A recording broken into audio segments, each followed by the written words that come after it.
Depends on your perspective. Sign, Emily. There it goes. Okay.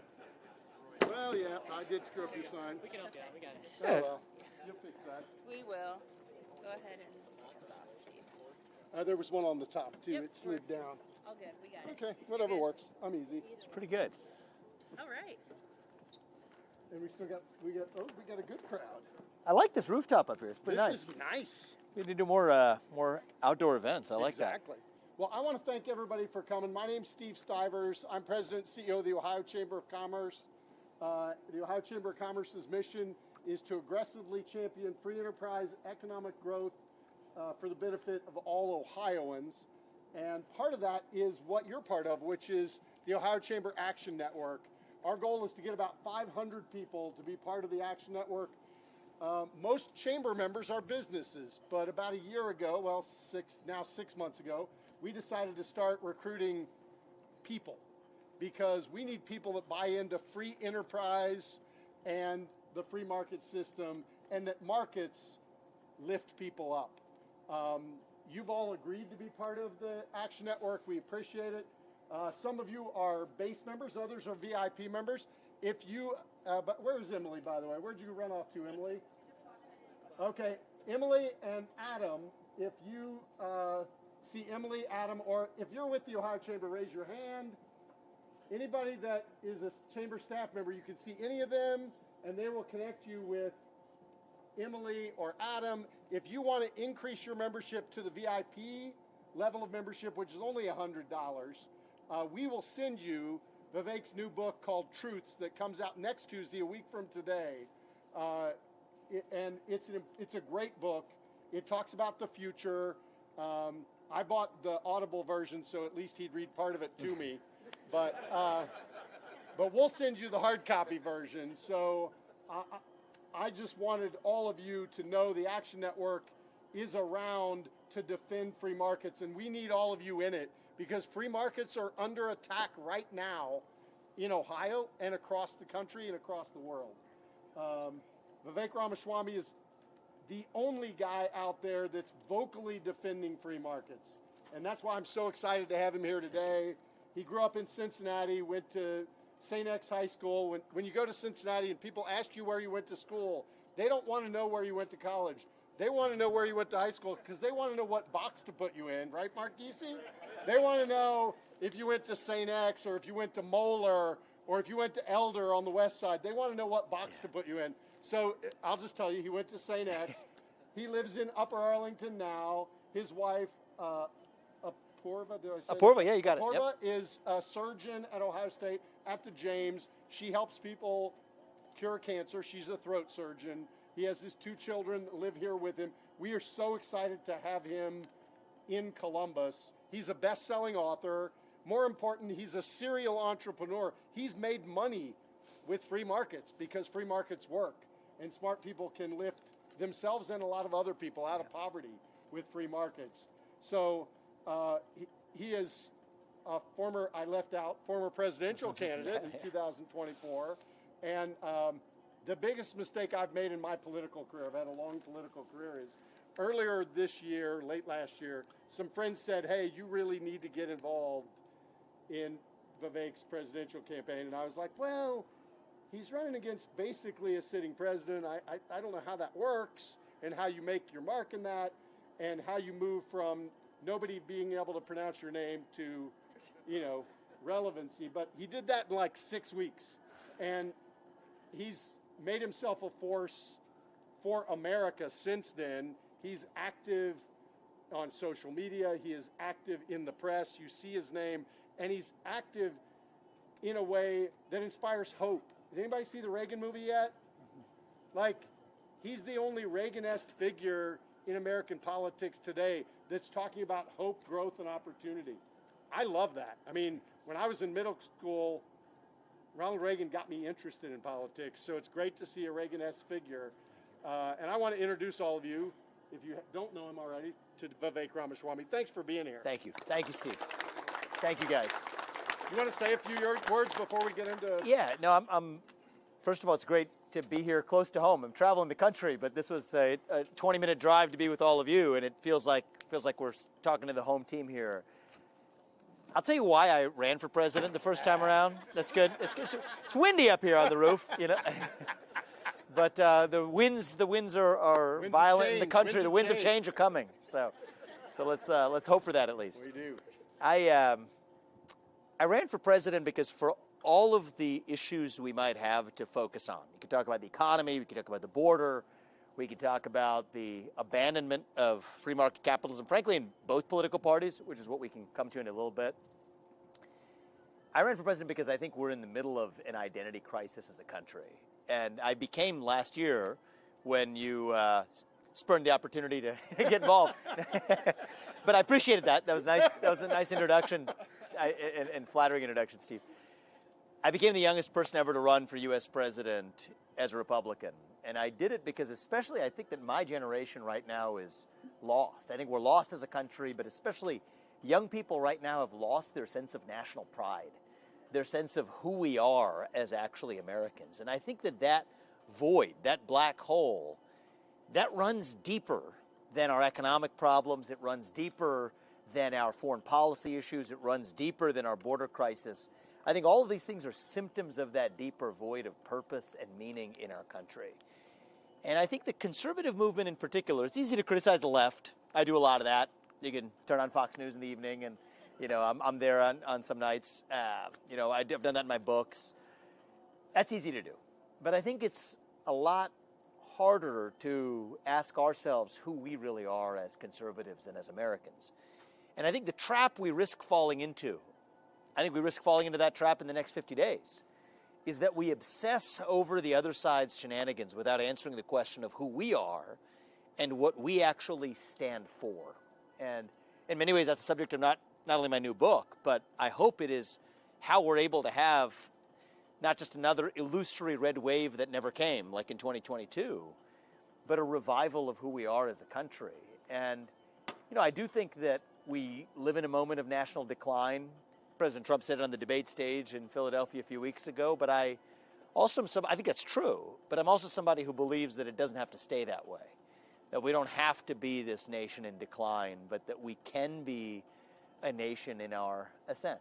And I think that there's no better time than on the top floor of the tallest building around here in the middle of a sunny day to talk about not a fake morning in America moment. I appreciate the Reagan analogy, but I'll tell you that I don't think Ronald Reagan would tell you it's morning in America right now. Yeah. But it can be.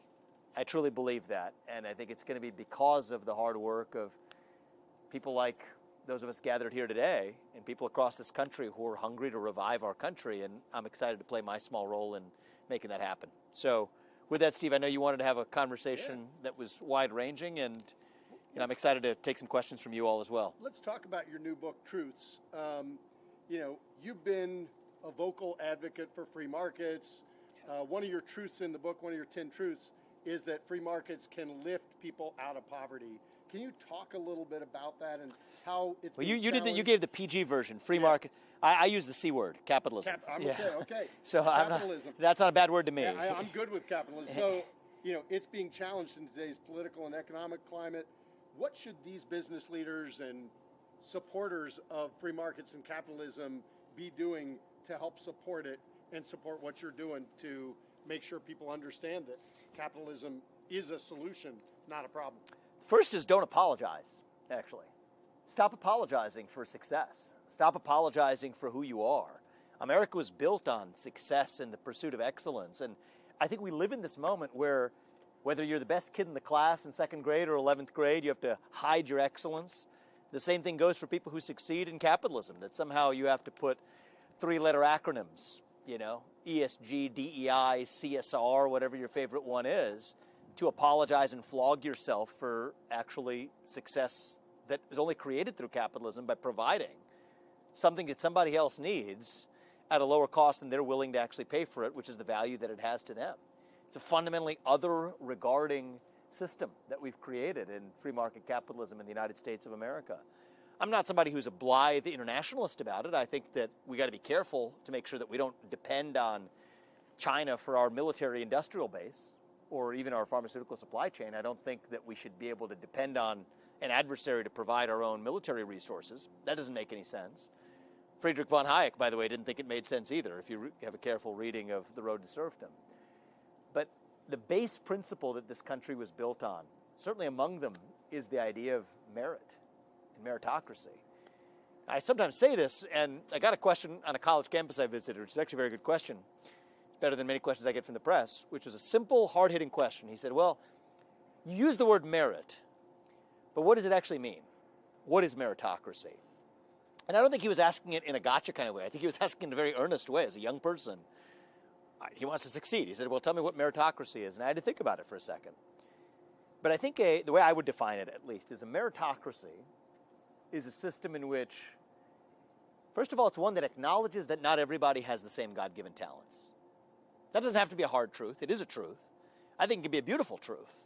The fact that every one of you standing here does not have the same God-given talent as the person sitting next to you or standing next to you. That's what makes America beautiful. It's what makes human diversity beautiful.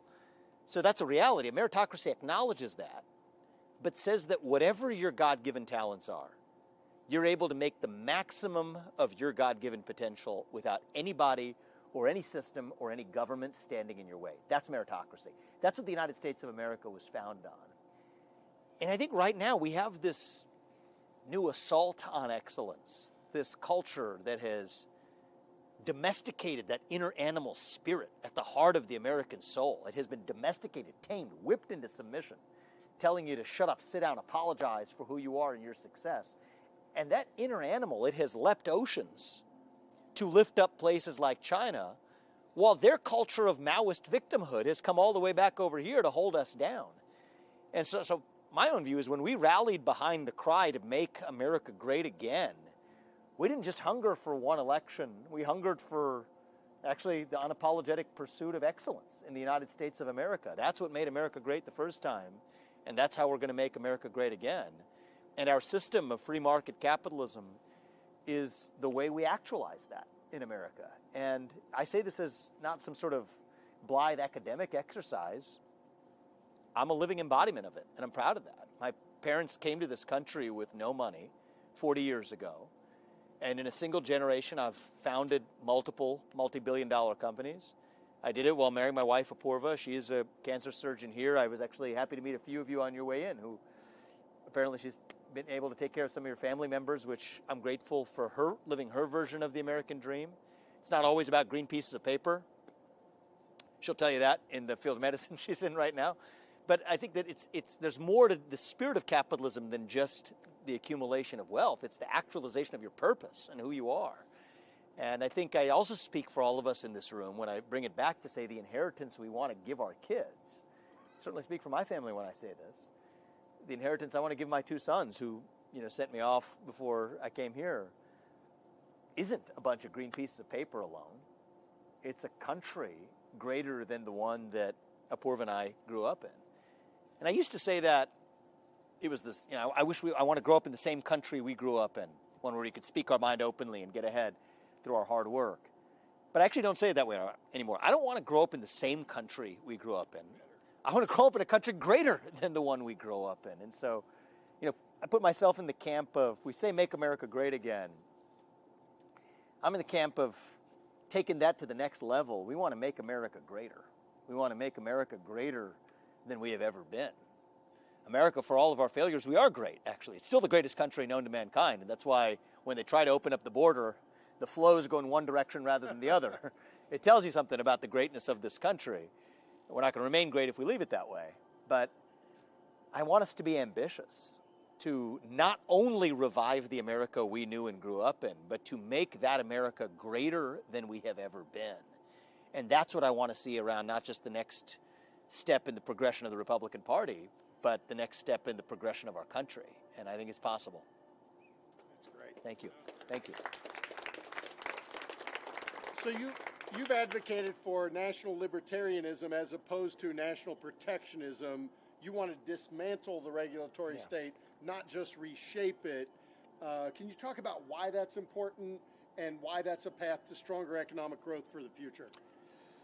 I do think this is a fork in the road for the future of the conservative movement. To borrow Reagan, he was talking about it for the country, but I think within the Republican Party, it is a time for choosing. And I think that, the most important objective, I think, over the next 50 days, of course, is there's an election yet to win. But that's not a destination. That is a starting line. And a starting line to what destination is what we ought to ask. I think that there are thoughtful voices who I respect, who believe the right answer is to make sure that we use the levers of power to advance through the regulatory state or the entitlement state or the state more broadly, our own substantive conservative goals. I come from a different school of thought. I think that I don't care to replace the left-wing nanny state with a right-wing nanny state. I care to dismantle the nanny state. I don't want to replace the left-wing regulatory state with the right-wing regulatory state. I want to shut down the regulatory state. So if I had to summarize my own slogan with respect to what needs to be done with much of the federal government, it's 3 words: shut it down. That, I think, is a reasonable blueprint for saving the country and, frankly, saving many states across this union, too. To some extent, even this one that we're in. So I think that that is something that the conservative movement would do well to remember. When I think about the nanny state, there's 3 categories, right? You got the entitlement state, think about the welfare state. A lot of that's codified in statute. I do think we need to go after LBJ's so-called Great Society. It's one of the great misnomers in the history of American politics. It's hurt the very people it was supposed to help and the rest of the country along with it. But that's harder to do because you got to do it legislatively. It's the entitlement state. Then you got the regulatory state, where I think most of those regulations are written under unconstitutional premises. There were unelected bureaucrats who wrote into law laws that should have gone through the congressional rulemaking process. Most of those are unconstitutional. Rescind those regulations along with 75% of the federal bureaucracy and the bureaucrats who populate it. That's the regulatory state. Then I think we've got the foreign nanny state as well, where, I do believe it can be in America's interest to provide protection to allies, but I think it's very reasonable to ask those allies to pay for it. I think it's unconscionable that most of NATO doesn't pay 2% of the requisite requirement to be a member of NATO, with the United States subsidizing them as a consequence. And so when I think about this project as a whole, and I probably could have done a better job of, as a first-time candidate, to tell you the truth, it was very much a fire first and aim later strategy. There's no outcome from the world of business. I was 37 years old. There was no plan I could have laid. But if I was, nonetheless, to go do it again, I would want that. I said the things I'm telling you over the course of the campaign, but might have gotten diluted by a lot else of the noise during a presidential campaign as well. And I do think that it is the stuff of a presidential campaign that deserves to be run. And, I did it partially, but probably could have done an even better job of highlighting the goal of dismantling the nanny state in America in all of its forms, from the entitlement state to the regulatory state to the foreign nanny state. That's how we save a country. And I think that we still have an opportunity to do it. But the question is, what's the next step in actually making that a reality? Well, that was the first time you ran for president, not the last time, hopefully. We'll see what the future holds. Yeah. We have one of our members here, Darren, who works for Advanced Drainage Systems. Advanced Drainage Systems makes and exports products here from the United States to all around the world. How do you think we can and should focus on the trade imbalance, also providing the best products and services for America and the world, and the best prices for American consumers, which I think some of your colleagues in the Republican Party leave that last part out?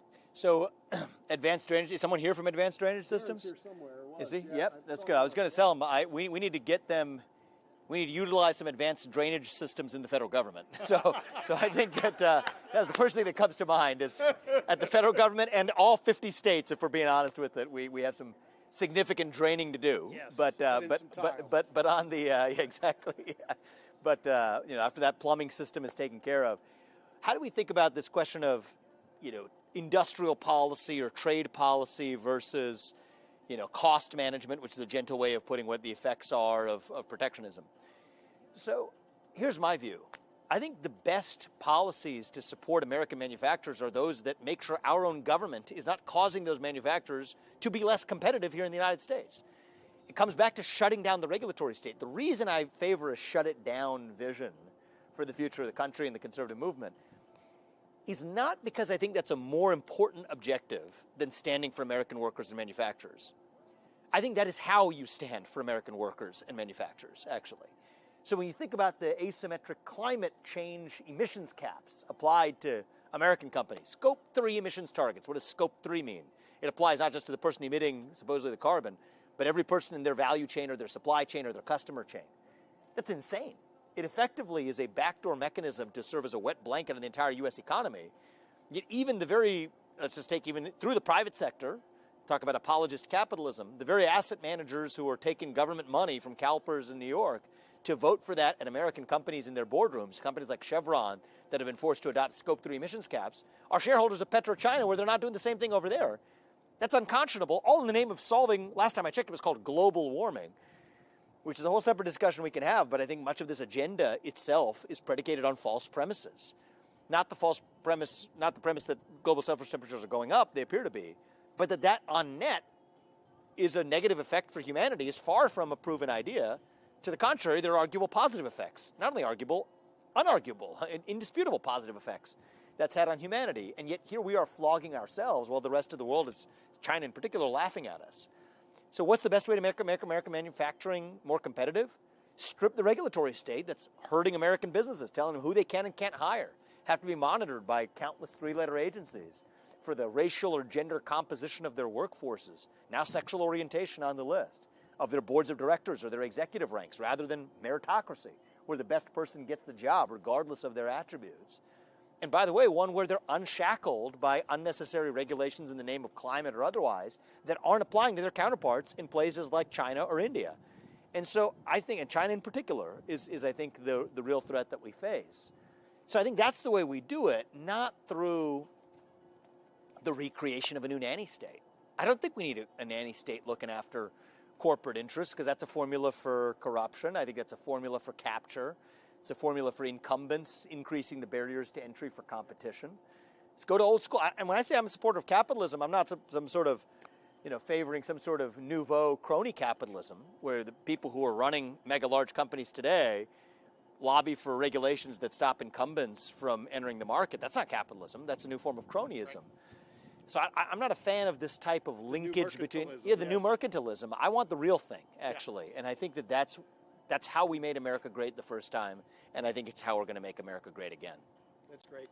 Yeah. And I want to go to questions from the audience, so think about your question. I'm going to do one that wasn't in our prepared notes. Can you talk about how artificial intelligence and a lot of the new things that are going on are going to make America more competitive as labor technology gets substituted for labor? Obviously, we have expensive labor here, but when you can substitute technology for labor, America can compete against anybody in the world, and every American worker can be the most productive worker in the world. I think so. There's a series of different concerns to have about the future of AI. I do have certain concerns. Certainly. The replacement of jobs is not on my list because I think it actually expands the nature of jobs that we're actually able to perform.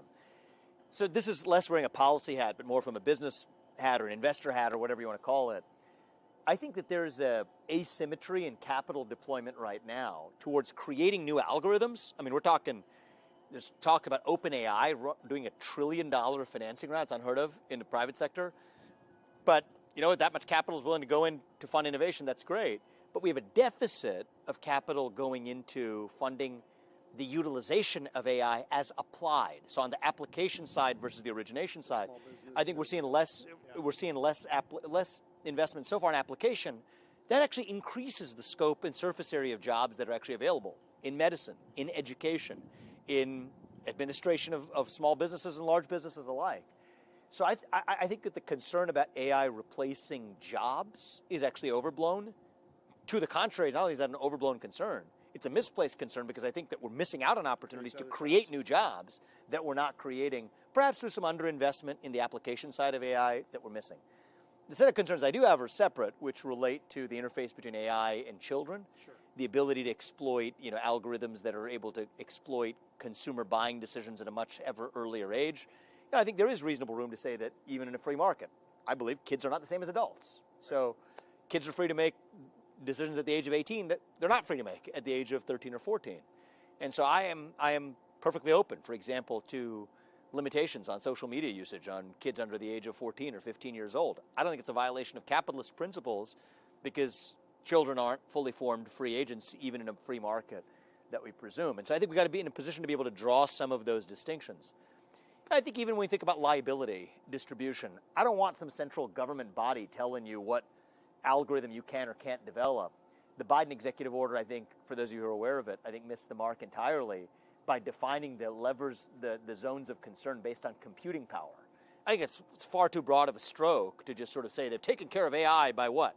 Limiting computing power? It doesn't make any sense. But I do think that a more distributed model, which says that in the same way, if you're a chemicals company, you can't go dump in somebody else's river without having some liability attached to that. That's an externality that somebody else ought not bear. There's a civil system for dealing with it. I think we could adopt a similar model with respect to the future of AI. You're not able to proverbially dump in somebody else's river, and that should be dealt with through the private system, including through the litigation system, rather than through a central regulatory regime. I think that's the pro-capitalist way of dealing with a negative externality problem. And so, I mean, it gets a little academic a little quickly, but I do think that that's the right framework. Certainly, AI to think clearly. Can't be unregulated. We have to have regulations, and there needs to be appropriate liabilities around it. I think there are exciting opportunities that come with it. At the same time, there's certainly policy implications that government and others need to deal with. So, absolutely. Tell me in the crowd, who's got a question? Raise your hand, and Jim Lagos.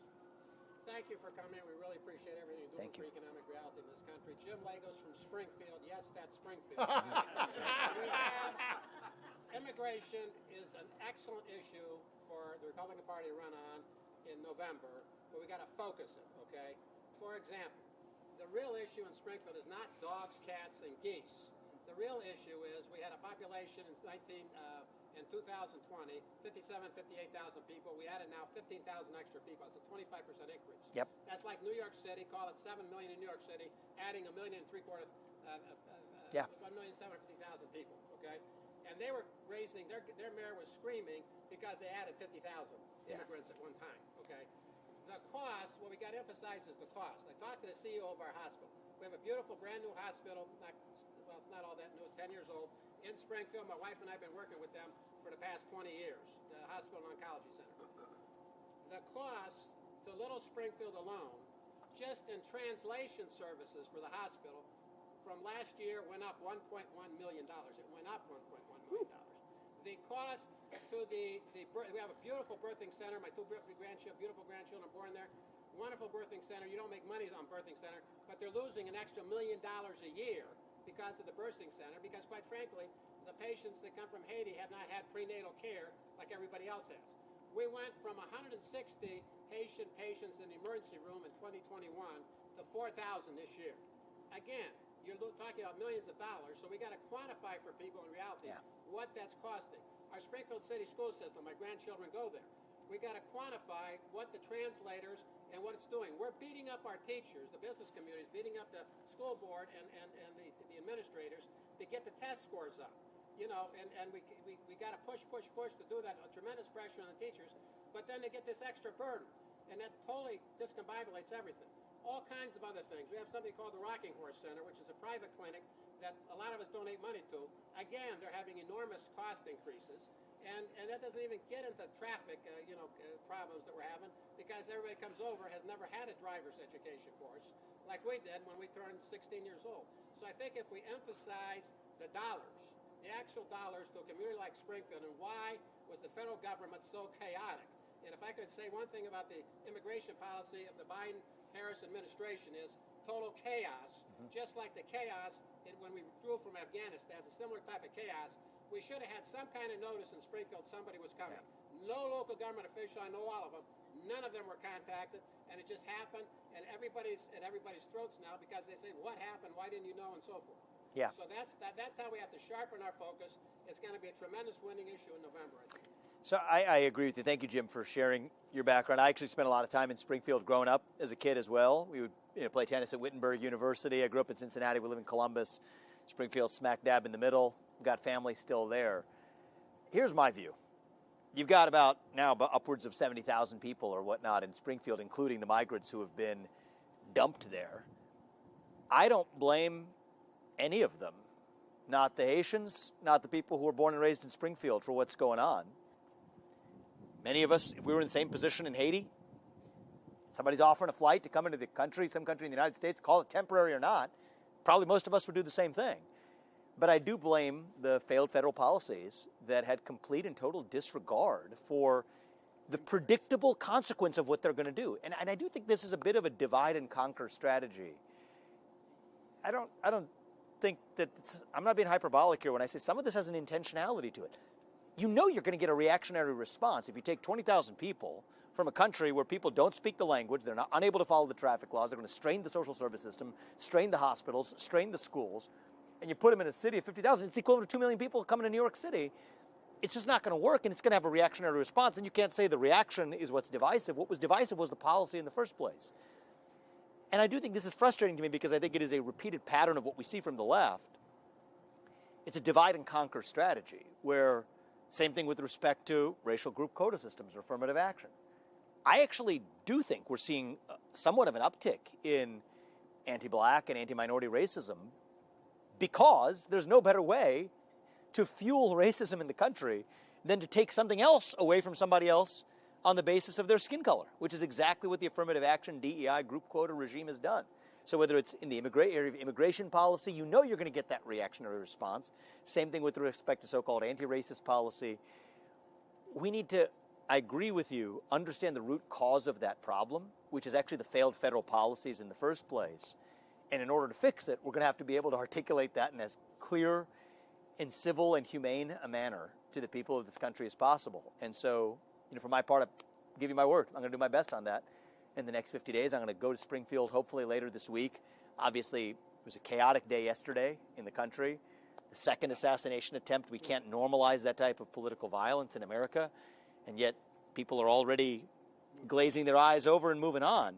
And so, if everything's able to be done in the right way in the environment we're in, I'm hoping to be in Springfield later this week. And you can bet on it that that's exactly the message I'm going to deliver to that community as well. Coming Thursday, I'll be hosting you in the event center. I just want to make sure it really was you coming. Yeah. Not some of these guys on the internet that have crazy. Yeah, it's good. We'll talk after this. Yeah. Maybe we'll make that happen Thursday. Because of that nice short question by Jim, we can do one more. Thank you. I got one. Sure, Scott. So I've spent most of my career cleaning up industrial processes to protect the worker and the environment. I now do communications, strategic planning for one of the largest independent oil refiners.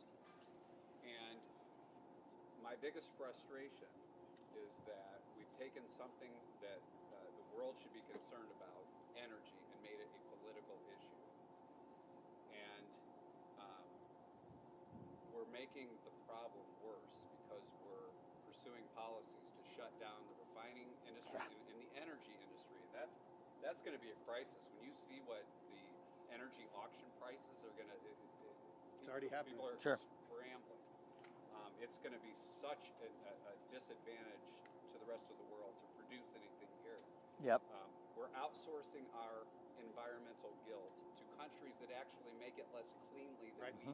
And I can say that with authority. I've spent my career doing it. My question to you is this, and by the way, I love your worldview. I'm a Milton Friedman, Thomas Sowell, Glenn Loury disciple. I believe in capitalism. How do you can't tell the rest of the world, fastest way out of poverty is affordable, scalable, clean energy. As clean as you can make it. How do you tell the rest of the world that they have to stay poor? You can't. And so you have India, China, Africa now building coal plants while we're shutting down and retiring assets here. But you can't get that story out. My question to you is, can you ever get truth in a world where we have the internet and social media platforms that confuse the messaging? I was born in 1968. We've been in this boat before. That was violent. We had race riots in towns all across America. We had a war that was very divisive. We had assassinations of Bobby Kennedy and Martin Luther King in 1968. But what we didn't have is the internet and social media, and I don't know how we overcome that. Interested in your thoughts as a free thinker. Yeah. Well, first, before I get to the energy question, which I will, I just want to observe that we have been through tough times before, right? We feel like we're skating on thin ice right now as a country, and we are. Just think of 1968. You had John F. Kennedy's assassination, and you got Bobby Kennedy's assassination. You got Martin Luther King killed in the middle of the Vietnam War, and we got through it as a country. It was painful. It was dangerous. It was disheartening. But in some ways, we emerged stronger on the other side of it as a country. And I do believe that it's worth studying history at times. Yeah, I was reading over the weekend a biography of Andrew Jackson, actually, at a bookstore where my son was buying. We went to the bookstore, tried to buy him a book, but he left with trucks. But classic. But I was reading a little bit of a biography of Andrew Jackson, and people forget that actually he was the first guy facing secession. South Carolina tried to secede from the Union under his watch, and his own vice president joined the opposition. I mean, so this is crazy stuff, even by today's standards. So in a certain sense, it's worth contextualizing the current moment in American history, and as bad as it seems, I think we've been through and gotten through worse. And so I believe that's possible. As it relates to energy, you said the issue oil has become politicized. It's always been politicized, actually. And I don't think it's just environmental guilt. I think it's a deeper guilt relating to success. Remember, the argument against oil used to be scarcity. People forget that, right? The argument against oil was not climate change, was not even pollution. It was the fact that we're going to run out of it. And then, so that one didn't work. So now we've got this new climate thing. Okay, we'll use that. We got the climate thing where unless you stop burning oil, you're going to have a global ice age. That's what they said in the 1970s. So you get the scarcity argument before, that didn't work. Now you got the global ice age. It's coming. I'm not making this up. You can look at the cover of Time magazine and Newsweek magazine in the 1970s. It's a looming ice age for climate change. Except, no, that doesn't work. That doesn't make sense. Global surface temperatures are actually going up. No, never mind. It wasn't the ice age. It's the other concern. So I think there's something deeper going on here,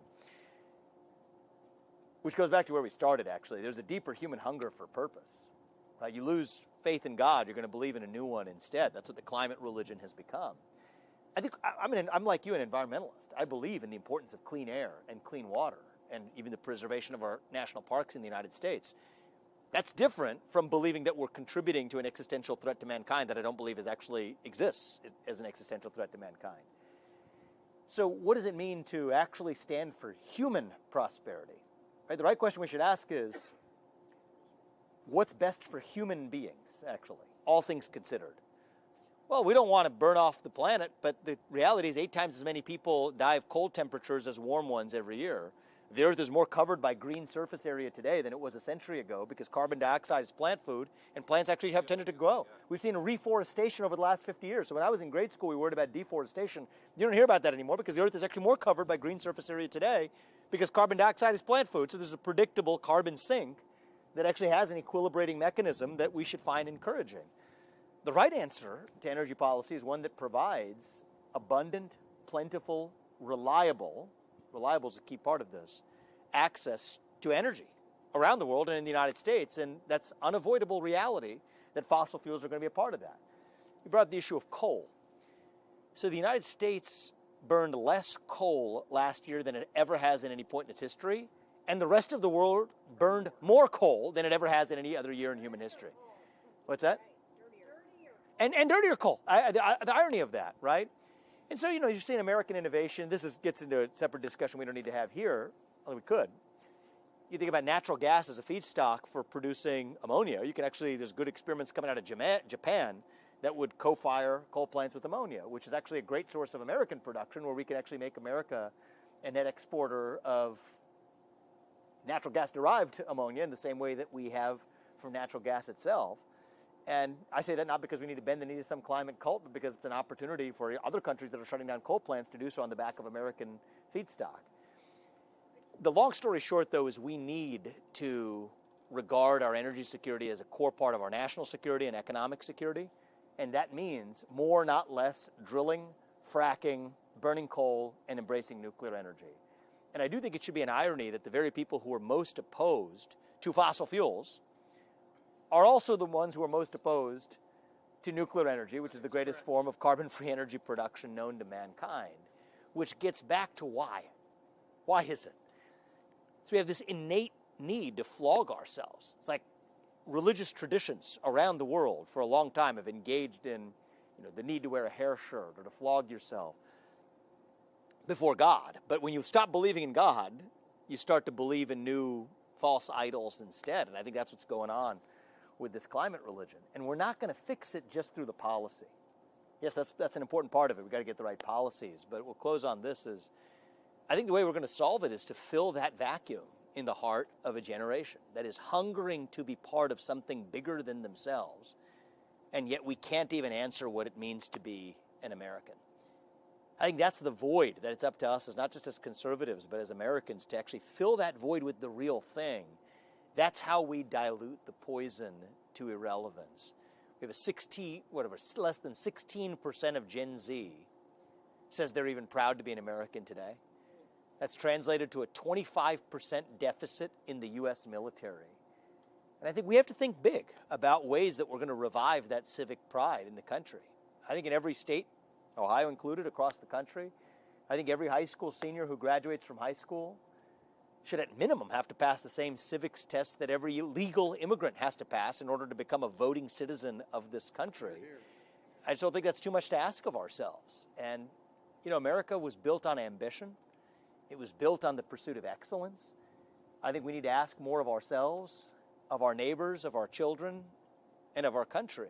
And, that's what made America the greatest nation known to man is our founding fathers. They were ambitious. You got the likes of Thomas Jefferson, my favorite president, invented the swivel chair while he wrote the Declaration of Independence. He invented the polygraph exam. He signed off on the Lewis and Clark expeditions to go out to frontiers that we didn't even know existed. You have the likes of Benjamin Franklin, invented the lightning rod and the Franklin stove while also signing off on the founding documents of the country. We don't do that anymore, right? What would he say? Shut up, sit down, stay in your lane, do as you're told. You didn't get a degree for that. I want to see us revive that sense of ambition, curiosity, irreverence in our country. That belief that you can achieve your boundless potential without anybody standing in your way. That's the America I know. That's the America that allowed me and so many of you to live the American dream as you have. And now it's up to us to pass that on to our kids. Our founding fathers, they did it. They made a sacrifice in 1776. I think 2024 in many ways feels like our 1776. And, maybe, you get a pass one time. Maybe we don't get a pass this time around, but I think we're not working with a lot of time. If we don't get this right in the next few cycles, if my kids are in high school before we get this right, then I think we're done. Then I think we don't have that country left. But we're not there yet. And I think that we have an opportunity through every one of us making our sacrifice for our country to do what we have always done. In 1968, you could have had the same doom and gloom, and we got through it. And I think that we can say the same, hopefully, when we're looking back, 60 years from now, we'll be saying the same thing, looking back at 2024 as a moment where our country was stronger for the hardship we went through. So I tell it to my kids, and I'll close on this. We are going through hardship as a country right now. You're going to go through hardship in your life. We all will at some point. Many probably have already. Hardship isn't a choice, something that happens to you. But victimhood is a choice. And we choose to be victorious. That's who we are as Americans. And so pass that on to your kids. And I'm confident if you do, our country's best days are still going to be ahead of us. Thank you, guys. Appreciate you having me. Thank you. Now you know why I compared him. Thank you. Yeah, let's do it. Yeah, sure. Now you know why I compared him to Ronald Reagan. I hope you're all inspired, and I hope all of you will help the Action Network advocate for the types of policies that Vivek Ramaswamy just talked about. We can and will make it morning in America again, but we need your help. Thank you. Thank you. Thanks for inspiring everyone. Thank you. Thank you. I appreciate it. She wanted us to take let's do it. take one. Yeah. The sun's in the background. That's good,